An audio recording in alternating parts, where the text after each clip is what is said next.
सो आपने देखा अभी अभी कि ये सारी बातें हुई। तो कॉम्पिटेंसी के लिए सबसे इम्पॉर्टेंट जो पॉइंट है वो ये है, सबसे पहले हम क्या करते हैं, प्राइमरी कल्चर लगाते हैं। प्राइमरी कल्चर क्या करते हैं, एक आप वायल लेंगे जिसमें 5 to 10 ml आपका एलबी होगा। एलबी यानी लूरिया ब्रॉथ मीडिया, जिसमें बैक्टीरिया ग्रो करता है। आप एलबी मीडिया ले लिया, इसमें आपने क्या किया, या तो 10 माइक्रोलीटर आप डाल लो कहीं से सेल्स, या तो पिंच करके थोड़ा सा डाल लो और क्या करो 37 डिग्री सेल्सियस पे आप कर क्या करो, ओवरनाइट छोड़ो। नेक्स्ट डे आओगे तो इसकी ओडी जो होगी 1.5 से अप्रॉक्स एबव होगी। अब सोचो कि इस वाले फेज में जो सेल्स होंगे, क्या ये सारे सेल्स बाइवल होंगे, सारे सेल इंपॉर्टेंट होंगे, क्या हम इससे कॉम्पिटेंट सेल बना सकते हैं? तो कभी नहीं। क्यों? इसकी बहुत अच्छी जानकारी हम पढ़े हैं एज ए बायोटेक्नोलॉजिस्ट। इसे हम कहते हैं टाइम स्केल, इसे कहते हैं नंबर ऑफ सेल। ठीक है। इनिशियली क्या होता है, सेल ड्रॉप आउट करते हैं, यानी वो कुछ मरते हैं तो कंसंट्रेशन डाउन होता है, अचानक से सडन ऊपर जाते हैं, फिर एक फेज के बाद ऐसे हो जाते हैं। ठीक है। तो ये जो फेज भैया आप देख रहे हैं, इस फेज के जो सेल्स होते हैं वही कॉम्पिटेंसी के लिए इम्पॉर्टेंट है। पूछिए क्यों, why this is so? Because इसके बाद के सेल्स के पास क्या हो गया, ओल्ड एज हो गया। ये तो भैया अभी मर ही रहे हैं, तो यहाँ पे तो आप बना ही नहीं सकते। और इस फेज के जो सेल्स होते हैं वो बहुत इंपॉर्टेंट होते हैं, तो इसको कहते हैं सेकेंडरी कल्चर। अब सेकेंडरी कल्चर क्या करोगे, तो आपको इस फेज के सेल्स से ही कॉम्पिटेंसी मिलेगी। अभी आप कैसे डिटरमाइन करो कि सेल इस फेज में है? तो इसके लिए हम स्पेक्ट्रोफोटोमीटर से ओडी लेने का, ऑप्टिकल डेंसिटी लेते हैं। ऑप्टिकल डेंसिटी जो होना चाहिए हमारे सेल की, वो 0.4 से 0.5 के आसपास होना चाहिए। इससे ऊपर और एबव हम लोग अलाउ नहीं करते हैं। हमारा खुद का जो एक्सपीरियंस है, 0.4 is the best suited OD for competency. चलिए, तो अब आप क्या करेंगे, ये जैसे आप दही, दूध से दही बनाते हैं तो जोरन लगाते हैं, तो उसी तरह से आपका जोरन था। Now you what you will do, you have a flask having a media, autoclaved media, that is 100 ml, and now you will take 1 ml of this primary culture and drop into this new 1 LB media। LB media में अभी क्या होगी, density बिल्कुल भी नहीं होगी, थोड़ा सा रखे रहिएगा, क्योंकि आप स्पेक्ट्रोफोटोमीटर पे यूज़ करेंगे तो LB थोड़ा सा ज़रूरत पड़ेगी। किस लिए? ब्लैंकिंग करने के लिए। आप ब्लैंक करेंगे तभी तो ओडी लेंगे। अब तो थोड़ा सा LB आपके पास 5 ml के आसपास ऐसे भी होना चाहिए जिससे आप ओडी ले सको। ठीक है। अब बातें उठती हैं 100 ml, ये है आपके पास, आपने 1 ml उठाया, इसमें डाल दिया। अब आप क्या करोगे, ये पूरे फ्लास्क को 37 पर जा करके छोड़ाओगे। अब क्या ओवरनाइट छोड़ दोगे?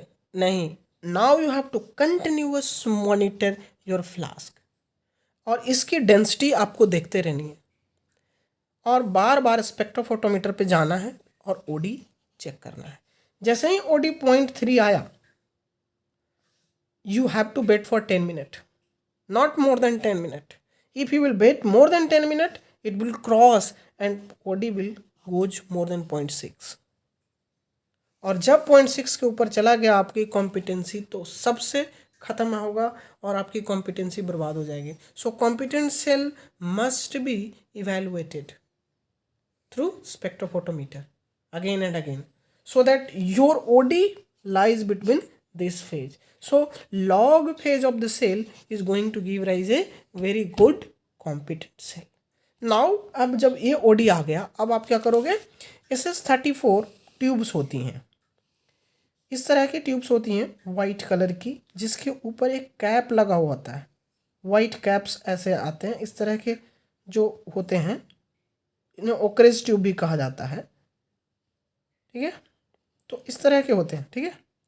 अब आप क्या करोगे, इसमें आप अपने सेल्स को डालोगे, पूरा कल्चर आप धीरे धीरे डालोगे।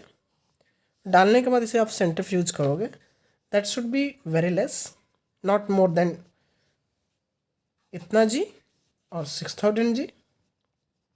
अगर इससे ऊपर आप जी पे करेंगे, आरपीएम नॉट जी, तो आपके सेल्स डैमेज हो सकते हैं। तो आपको क्या करना है, सारे सेंट्रीफ्यूज करने हैं और आपको हमेशा कल्चर लैमिनार के अंडर ही डालना है।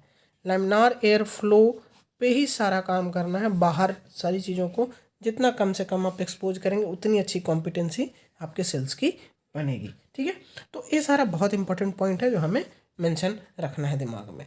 तो इसको चलने से पहले हम कुछ बेसिक देख लें कि हम कैसे कैसे यहाँ तक पहुँचेंगे। तो ये रहा आपका DH5 अल्फा सेल्स का प्रोटोकॉल। तो आप इसको अच्छे से देखें ताकि आपको समझ में आए। तो competent cell for DH5 alpha and agrobacteria हम देखते हैं आगे। ठीक है, तो टेक कॉम्पिटेंट सेल, सबसे पहले आप कॉम्पिटेंट सेल पहले से बनाया हुआ उठाएंगे and allow to thaw on ice. अगर आपके पास है तो उसे थॉ होने दीजिए। उसमें से 5 माइक्रोलीटर 5 ml में, मैंने यहाँ 10 ml लिया था तो वहाँ पे 10 माइक्रोलीटर, देख रहे हैं combination ratio is the same. और आप LV में रखिए एंड ओवरनाइट छोड़ दीजिए। अब आप क्या करेंगे, सेकेंडरी लगाएंगे इसी से, देखिएगा ना, secondary inoculation is done by 100 times dilution। 100 times dilution means what, you are taking 1 ml in 100 ml, तो डायलेशन 100 times हुआ कि नहीं, फॉर श्योर। चलिए, एंड कीप फॉर 2 hours। जब 2 घंटे आप छोड़ देंगे, then OD will reach between this phase and OD4 is very good. देख लिया। Now centrifuge by SS34 tube. SS34 tube ए रहा, SS34 ट्यूब है और इसको 5000 RPM पे हमेशा टेम्परेचर 4 डिग्री होगा। मैंने पहले बताया था, जब रेसिपी बताया था कि आपके पास एक सेंट्रीफ्यूज होना चाहिए जिसका टेम्परेचर 4 डिग्री होना चाहिए। Discard the supernatant from the tube on a blotting sheet to dry completely under laminar air flow. ठीक है, सारे को आप क्या करो, कंप्लीटली कर लो। अब यहाँ पे कैल्शियम क्लोराइड डाल रहा है। हम कहते हैं wash the pellet with MQ that is distilled 1 time. ठीक है, ऑन 4। और ये जो MQ होगा क्या होगा, चिल्ड होगा। ठीक है, अब आप क्या करोगे, add 20 ml of calcium chloride.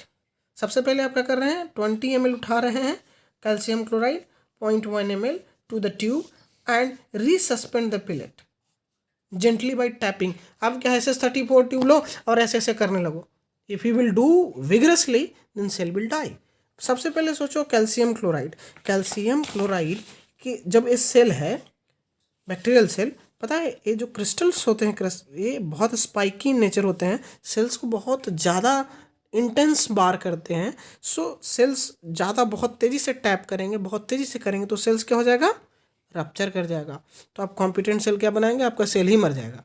तो you have to take care of this type of thing, that you have to gently tap your SS34 tube so that you will resuspend your material. कौन सा, calcium chloride having 0.1 molar. 0.1 molar मैंने बताया कि कितना क्या लेना है आपको। ठीक है, now leave for 30 minutes to 1 hour। हम 1 hour भी रख सकते हैं। आप रखिए आइस पे और फिर उसको उठाइए वहाँ से, फिर सेंट्रीफ्यूज कीजिए 5 से 10 मिनट के लिए एंड 5 मिनट के लिए 4 degree C and discard the supernatant. आप सुपरनेटेंट क्या करें, हटा दे रहे हैं। अब आप अगेन क्या करेंगे, add 20 ml of 0.1 molar magnesium chloride. अब आप क्या कर रहे हैं, पहले आपने यूज किया कैल्शियम क्लोराइड, अब यूज कर रहा हो magnesium chloride. This will work as same but this will harm less to the cell. In the tube of the pellet leave for again 30 minutes to 1 hour on the ice और फिर 5 minute के बाद 5 minute तक का 4 degree पे centrifuge दो और फिर क्या करो, सुपरनेटेंट को फुल डिस्कार्ड कर दो। अब now resuspend the cell in 0.1 molar calcium chloride with 10% of glycerol in 1 ml only. ठीक है, अब ये कह रहा है कि अब आपको ग्लिसरॉल बनाना है, और ये आप कैसे 10% बनाएंगे वो हम आपको बताएंगे। Now from this 1 ml एलिकोट 100 microlitre of each tube and keep it in -80 for the long storage. ये है पूरा प्रोसेस, ये है पूरा प्रोटोकॉल DH5 अल्फा सेल्स को बनाने के लिए। अब देखिए कि अब आपको ग्लिसरॉल था, ये बनाना था आपको। अब आप कैसे बनाएंगे? तो 5 ml बनाना है, 0.1 मोलर कैल्शियम क्लोराइड 10% ग्लिसरॉल। इसका मतलब क्या है कि एक कैल्शियम क्लोराइड आप इतना लेंगे और ग्लिसरॉल आप 0.5 ml लेंगे, 5 ml बन जाएगा जो 10% का होगा। ये आप लेंगे, इसमें से ये तो ए रेशियो दिया, ये इतना है 100 ml के लिए कैल्शियम क्लोराइड ए लेंगे, ये मैग्नीशियम क्लोराइड का आपका वेट है, आप लेंगे, ठीक है।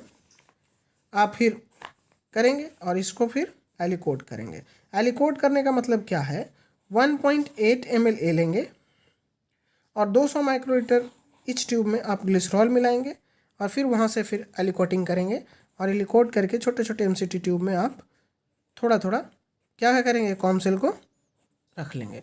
तो ये हुआ DH5 अल्फा का कॉम्पिटेंसी को बनाने का तरीका। ठीक है, समझ में आई पूरी बात। अब हम बात करते हैं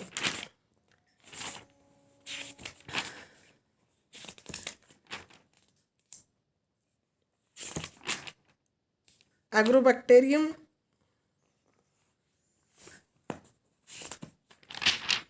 रुको